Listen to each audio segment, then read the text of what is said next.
মাদক, সমকামিতা, ট্রান্সজেন্ডার, এই সমস্ত ফিতনা থেকে আল্লাহ আমাদেরকে হেফাজত করেন। আমাদের এই যুবক যুবতীদেরকে আল্লাহ বা খাস করে এই চলমানে জাহিলিয়াতগুলো থেকে হেফাজত করেন। আমি প্রত্যেক পরিবারের কর্তা সতর্ক হয়ে যান। প্রত্যেক পরিবারের যে ভাই আছেন, যে বাবা আছেন, সতর্ক হয়ে যান। আপনার পরিবারটাকে আপনি শক্ত হাতে দমন করেন, কঠোরভাবে। দেখবেন ইনশাআল্লাহ অ্যাটলিস্ট আপনার ঘরটা পবিত্র রাখেন।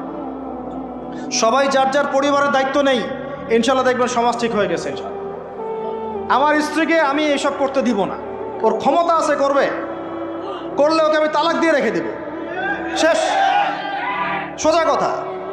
ও আমরা এইভাবেই কথা বলি বাসায়, এক কথায় চলবা, এক কথায় উঠবে, এক কথায় বসবা, দ্বিতীয় কথা যেন বলতে না হয়।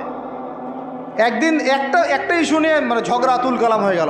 আমি রাগ কন্ট্রোল করতে পারলাম না, বলছিলাম যে হাত মোজা ভালো করে পড়তে। হাত কথা বলার সময় দেখেন, যদি আমি হাতে